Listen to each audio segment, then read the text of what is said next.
Are you looking for something sweets that you can eat and serve at the party? So this one is for you. Good day, Casineros. My name is Howard from BSHM-2, and today we are going to bake three different kinds or three different flavors of cookies. The number one is the birthday cookies. Number two is double chocolate cookies. And lastly, the cinnamon pumpkin cookies. And it would be complete without packaging. So before we start baking, let me introduce to you first the things we will use for baking and packaging. So let's start first with the toppings. We have here sprinkles, chocolate chips, shredded pumpkins, 200 gram of butter, 2 large eggs, 1 teaspoon of salt, 1 teaspoon of baking soda, 2 teaspoons of vanilla, parchment paper, wreath, rubber scraper, gloves. We also have here the mixing bowls. Here is the 1 and 1/8 cup of dark brown sugar, 1/4 cup of white sugar, and 2 and 1/2 cups of all-purpose flour. We also have here the alternative tray for baking, rack, pan, and here is for the safety of our baking, we need hairnet, alternative mask, definitely the apron. We have here the mixing bowl, the tray, and the materials we need for the packaging. So everything is ready. So let's start now baking. So again, before we start baking, make sure that you wear your hairnet, face mask, apron, and gloves for the safety of our food and to avoid food contamination. So let's now start baking. So in a large bowl, let's add in the 200 gram butter. And let's add the 2 teaspoons of vanilla. After adding vanilla, let's now add the 2 and 1/8 cups of dark brown sugar. Also the white sugar. And lastly, our 2 large eggs.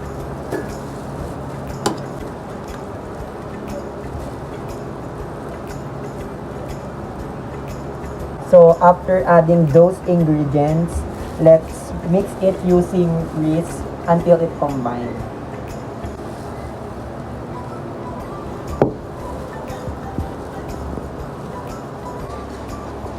So it's a little bit hard mixing this using whisk. So you need a lot of patience. So anyways, this consistency is okay for me. That's okay. So in a separate bowl with the all-purpose flour, let's add the baking powder and the 1 teaspoon of salt. So after adding the 2 ingredients, let's mix it until it combines.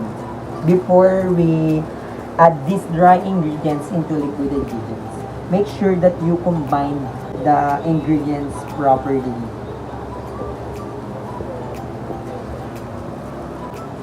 So I think this is well combined. So let's now add these ingredients into these ingredients.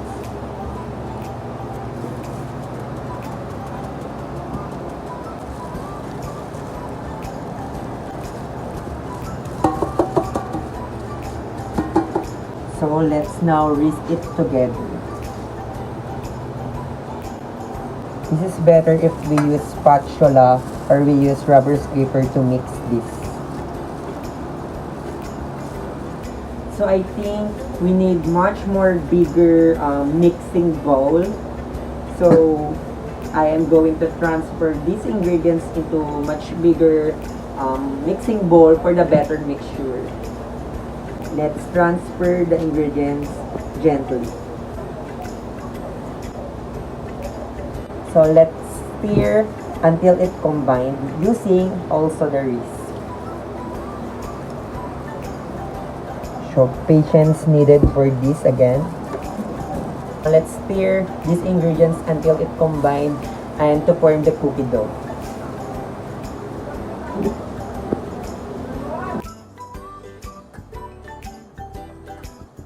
So after the dough has formed, let's divide this dough into 3 equal portions using the rubber scraper.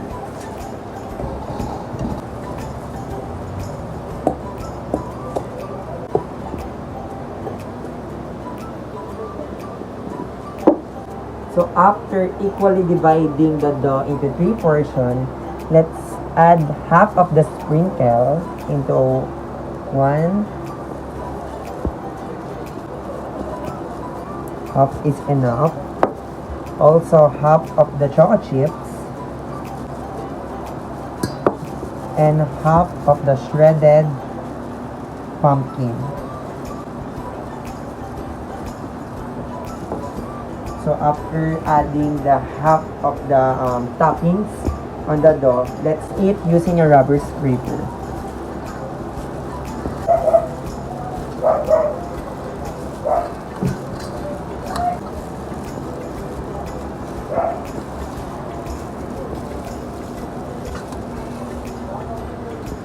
So it's done. So after mixing half of the toppings on the dough, and we are now putting this dough into fridge or into a refrigerator for minimum of 2 hours to chill. So it is important for the dough to chill in the refrigerator to avoid spreading while baking.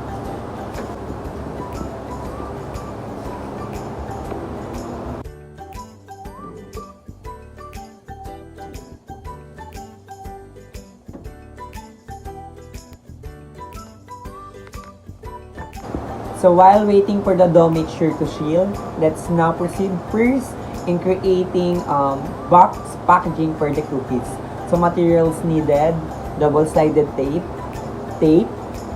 ribbons, a cardboard or a folder, ruler, pencil, cutter, scissors, and a thank you sticker. So everything is on a set already. So let's now create a packaging. So first, let's cut the folder into a middle and to separate it into 2.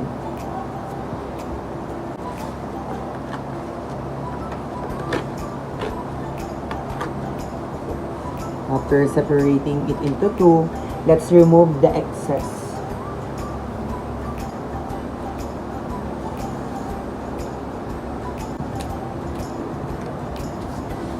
And also the excess of the other half of the folder.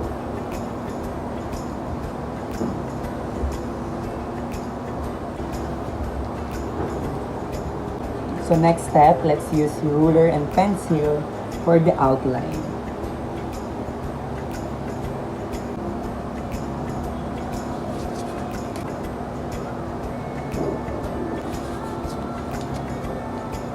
So after outlining, let's now proceed into folding.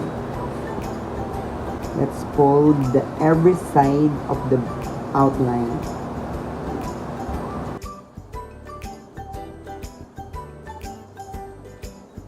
The folder by following the outline. So after folding those sides, fold here. This portion, let's fold here up to this side.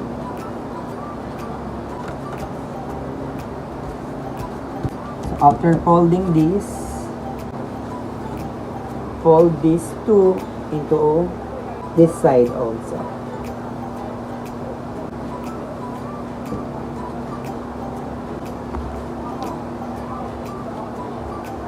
So after folding, let's make again outline for the window.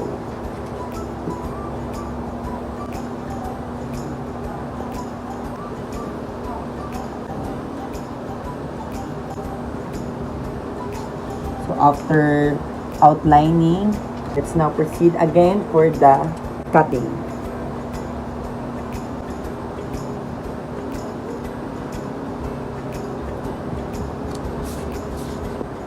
So after cutting the sides, let's now remove this.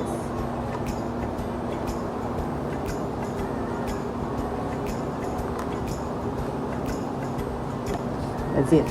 So after removing, let's cut also here, here, here, here, here, here, here, and here. Using scissors.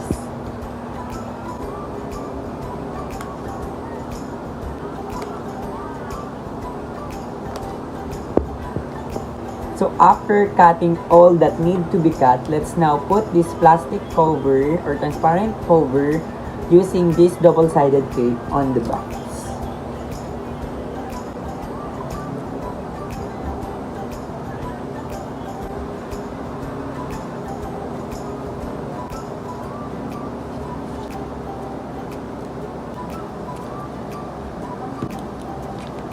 And then let's put the plastic cover or transparent cover.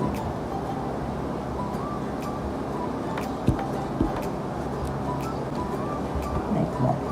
And then after that, let's add some double-sided tube into the sides of the box.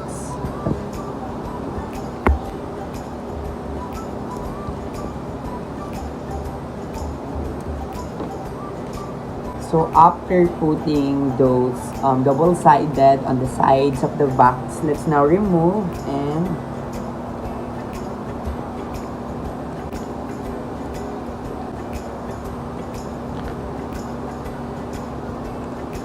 like that to form a box.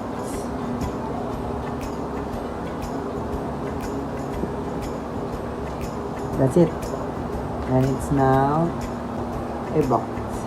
So let's add more decorations using this ribbon and thank you letter. Here, from here.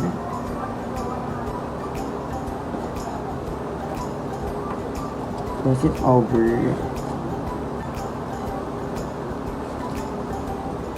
And let's add a thank you letter for appreciation. Right here. That's it. This is now our box packaging for the cookies. So I think cookies is now done chilling on the refrigerator. So now let's get it and let's bake because the packaging is now done. So after about 2 hours, let's get the dough one by one. And now let's start first with the sprinkle one, or birthday cookie.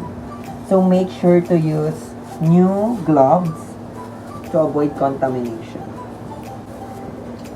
So to start, roll shape the cookies back into bowls of dough before placing the cookies on a large parchment-lined cookie sheet about 4 inches apart.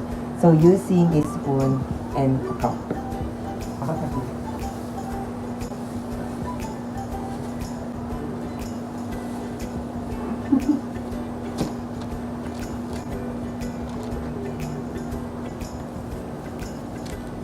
And after that, let's stop with the sprinkle.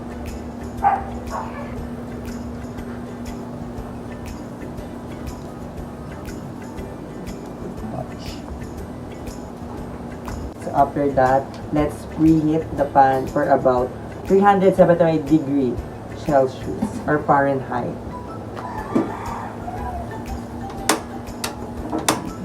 In a medium fire. And make sure that you have rock.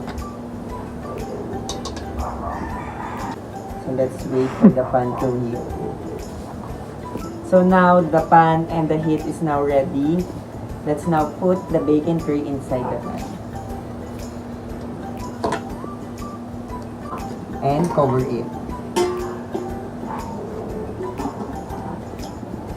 So let's wait for about 10 to 15 minutes until the cookie is well done. So after for about 15 minutes, our cookies are done. Turn up the fire and gently remove the baking tray into a pan using any metal that can help or pot holder. and let it cool. And after that, let's separate or let's move the cookies into a baking tray and let's set aside for a tray to cool.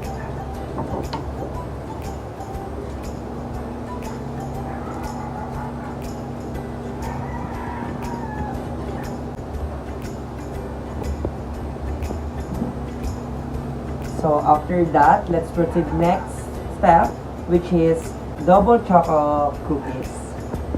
So we are now on double chocolate cookie. So same process with the first one.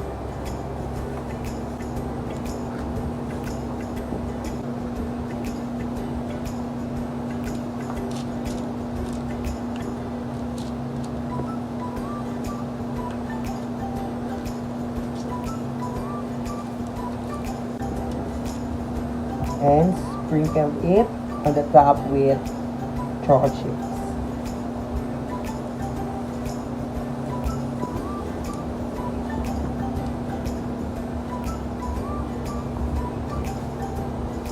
So after this process, next step is we're going to put again the tray into a pan with the preheat with 375 degree Fahrenheit.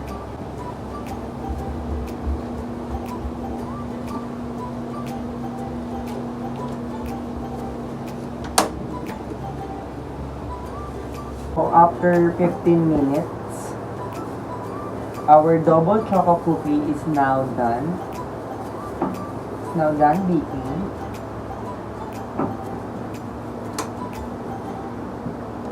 Turn off the fire.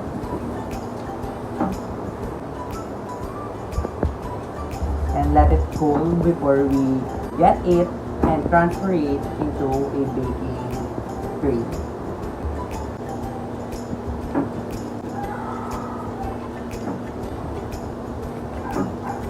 So let it cool and then let's proceed into the last step, which is the cinnamon pumpkin cookies. So last step, let's use another new parchment paper, and the last dough that we have is the cinnamon pumpkin cookies. So same step with the first and second one.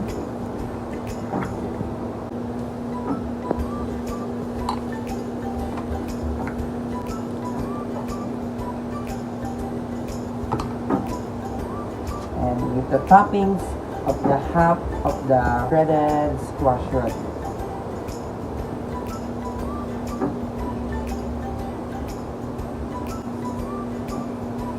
Reheat the pan into a medium-low fire. And let's put the baking tray into a baking pan. Again with 375 Fahrenheit heat. Cover. And again, wait for about 10 to 15 minutes until it's done. So after 15 minutes, our cinnamon pumpkin cookie is now ready. So turn off the fire. So let it cool.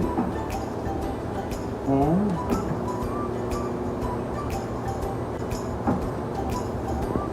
bake it into a baking pan.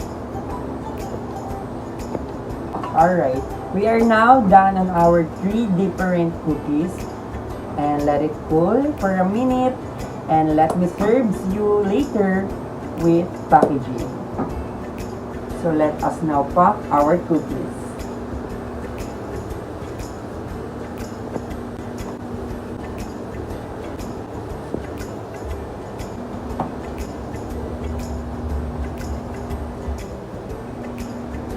Our birthday cookie, double chocolate cookie, and cinnamon pumpkin cookie are now ready to serve and ready to taste.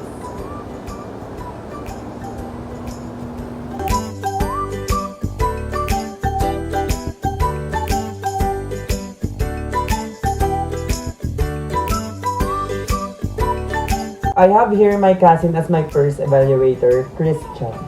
Hello. I also have here my evaluation or food evaluation paper where you can judge my cookies about the appearance, the texture, the flavor, and the presentation. So you can open the box now. So the first one is the birthday cookie. So how is it? Is it good? Masarap ba? Yung lasa niya? Matamis siya tapos sobrang lambot niya. Hindi siya matigas tulad ng ibang cookies sa mga bakeries. Tapos yung sweet niya sakto lang. So yung appearance niya, parang maayos ba? Maganda siya tingnan? Is it Oo, kasi presentable? ano siya, nakakatapos tignan. Pag tignan mo siya, parang siyang masarap na tignan. Yung flavor niya, is it sweet or much more sweet or it's tolerance naman yung pagka-sweet niya is... Sakto lang siya, hindi siya ganun ka-tamis kasi katulad ng ibang cookies na super tamis niya. Hindi naman. So the second cookie is the what we call the double choco cookie na meron siyang choco chips sa loob. This one is the common cookie that we know. So about the taste. Yung chocolate niya, tsaka yung cookie itself, masarap siya as in super. Tapos, yung chocolate chips niya, malambot siya, na parang pag tinakit mo siya, yung flavor niya, nandun agad. Yun lang. And the last one is what we call the cinnamon pumpkin cookie. Yung nasa taas niya guys, para alam niyo yung shredded pumpkin po yan. Ayun mismo yung pinaka-flavor niya. Masarap siya kasi ako talaga paborito ko yung pumpkin. So parang, ito yung pinaka-favorite sa tatlong to. Masarap. So among those or among the three cookies, which do you like most? I think yung itong chocolate. Kasi alambot yung chocolate, tsaka sobrang sarap niya talaga. Kasi yung tamis niya, hindi ganun kasobra. Kasi kahit na marami siyang chocolate cookies, hindi ganun katamis. So overall about my cookies, about my packaging, I also create this one, my packaging. How about my packaging? How can you ano yung mga gusto mong sabihin about my packaging more than my cookies? I think it's very quality kasi yung box niya parang siyang sa earth kasi parang more on box siya, wala siyang onti yung pagka-plastic niya yun. So overall, yung my packaging and my cookies is good. If you are going to rate it, how are you going to rate it based on my presentation about the cookies and about my packaging? Yung sa packaging tayo, siguro I will rate 9.5 kasi super simple lang siya. Nakakita mo din yung cookies sa loob. Tapos sa cookies naman, dun sa birthday cake, Birthday cookies. Siguro mga 8. Tapos yung chocolate cookies ay ngayon pinakagusto ko. So 10 siya sa akin. Kasi tapos yung pumpkin, mga 9. So that's all. Thank you. So I have here my friend Villarasco as my second evaluator. Say hi. Hello po. So here is my cookie. I have 3 different flavors of cookie which are the birthday cookie. The second one is the double chocolate cookie and the third one is the cinnamon pumpkin cookie. So you can now open. So while opening, I have here several questions, a food evaluation for my cookie. So you can now open it and taste. The first one is this one is the birthday cookie with the sprinkle one.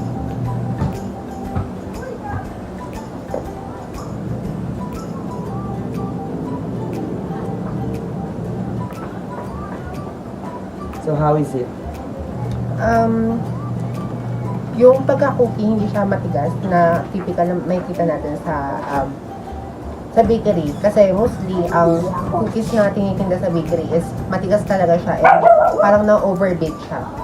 And dun sa appearance niya, maganda, appealing, when it comes sa mga bata. Parang ang ganda tignan at nakakagana kainin. How about the flavor? The flavor naman is, ang nag-add sa kanya ng flavor is yung sprinkles niya on the top. Nagkaroon siya ng bagong texture. Parang, kasi nagkaroon siya ng crunchiness. Even yung, the whole cookie is chewy at the same time is malambot. Yung sprinkles niya is nagdagdag talaga siya ng texture doon sa cookie. Very well spoken. Number 2 is the what we call the double choco cookie. So how is it? Me as favorite ko talaga ang chocolate when it comes to any variation of food. Sa appearance is masarap siya as in talaga. Sa texture at the same time, ganun din, chewy at the same time, malambot. And yung tamis niya is hindi siya sobrang tamis na katulad ng iba, like yung sa crinkles. Sa crinkles kasi yung chocolate niya is matamis na at the same time kino-cover pa siya ng powdered sugar. Not like this is hindi masyadong matamis yung full cookie, yung chocolate yung nag-add nung tamis niya. So hindi siya super tamis, nagko-complement lahat nung cookie and then yung chocolates niya dun sa loob. Thank you. So the last one is what we call the cinnamon pumpkin cookie. So yung nasa top niya is shredded pumpkin or what we call squash. Sobrang chewy niya and ang ganda nung pagkakaluto nung cookies talaga. Sa flavor naman, hindi kasi ako fan ng vegetable on the sweet. But ito, nagustuhan ko talaga. And bago kasi siya sa mata, so bago din siya sa panlasa, hindi siya typical na makikita mo kung saan-saan. And ang ganda ng concept nung squash at the same time nung cookies kasi it's healthy at the same time unhealthy. So overall, I have here my my packaging. Talagang ako mismo yung gawa. I did this by myself na talagang pinagpagulan ko and kita nyo naman sa may video ko dyan. So, how are you going to rate my packaging? I-rate ko siya ng mga 9. Hindi siya perfect but at the same time, nandun ka na sa point na kung saan makakakuha ka ng satisfactory. Since nasabi mo nga is ikaw mismo yung gumawa, what do you call that, is unique at the same time is napaka-artistic kasi nga hindi siya bumili, gumawa siya ng sarili niya at gumawa siya ng sariling concept nung packaging niya. Simple siya, pero maganda siya sa mata kasi hindi na popular ngayon nowadays yung mga masyadong magarbo na packaging. Doon na tayo sa mas aesthetically at the same time maganda yung pagkaka-package niya. And gumamit din siya ng clear plastic here on the top para makita kung ano yung nasa loob. And yeah, maganda. So overall about the performance na ginawa ko mismo sa may baking, ang packaging ko na which is this is my project and at the same time yung vlog na ginawa natin. Anong masasabi mo sa mismong pinaka-ginawa? Over 10, 11. Kasi sobrang tawag doon effort niya. Sobrang effort niya sa paggawa, sa assemble ng lahat sa every sectors para mabuo yung products nila. Like paggawa ng packaging at the same time is yung pag-iisip ng concept. So yun, thank you. So that's all Cocineros about my evaluator and about my vlog. So see you on my next vlog. Thank you for watching.